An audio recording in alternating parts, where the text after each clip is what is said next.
हर साल हजारों लोग इंडिया को छोड़ कनाडा, अमेरिका, सिंगापुर या ऑस्ट्रेलिया जैसे देशों में चले जाते हैं।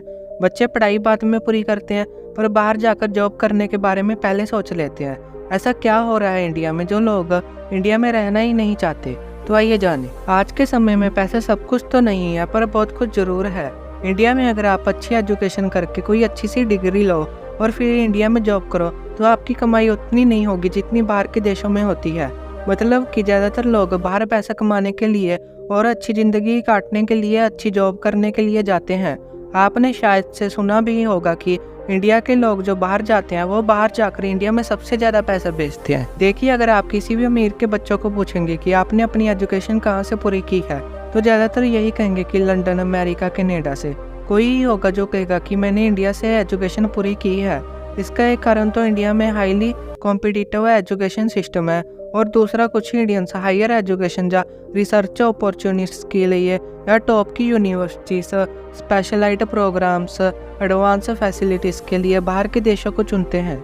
इंडिया एक डेवलप्ड कंट्री है, इसमें कोई शक नहीं है कि इंडिया बहुत तेज़ी से ग्रो हो रहा है, पर आप इसको भी नज़रअंदाज नहीं कर सकते कि इंडिया में अभी भी कुछ बड़े शहरों को छोड़, जैसे मुंबई, दिल्ली, बेंगलोर जैसे शहरों को छोड़, अभी भी ज़्यादातर इंडिया में अच्छा health care infrastructure, safety and quality of life नहीं है। कुछ अमीर लोग जो होते हैं वो better living conditions, social welfare, overall अच्छी लाइफ जीने के लिए बाकी कंट्रीज को चुनते हैं। अगर मैं आपसे पूछूं कि इंडिया में सबसे ज़्यादा चर्चा किसकी होती है, तो आप में से कोई किसी एक्टर का नाम लेगा, कोई किसी का। पर असलियत तो ये है कि इंडिया में सबसे ज़्यादा चर्चा किसी चीज़ की होती है, तो वो है पॉलिटिक्स। कभी पॉलिटिशियन में ऐसा किया, कभी पॉलिटिशियन के घर से इतने करोड़ मिले, कभी किसी ने कुछ किया, कभी किसी ने कुछ है।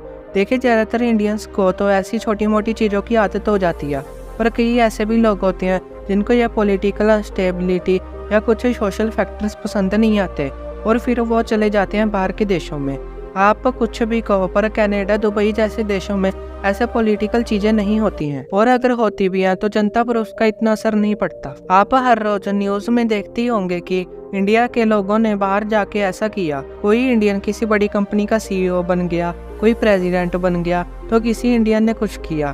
तो इससे ये तो साफ हो गया कि इंडियंस के पास टैलेंट की कमी नहीं है, पर इंडियंस को इंडिया में टैलेंट दिखाने का ज़्यादा मौका ही नहीं मिलता, इसलिए वो बाहर चले जाते हैं। ऐसा ही और भी कई सारे कारण हैं, पर यहाँ पे ये बात भी नोट करने वाली है कि ये बस कुछ ही इंडियंस हैं जो बाहर जाते हैं, नहीं तो ज़्यादातर इंडिया में रहना ही पसंद करते हैं।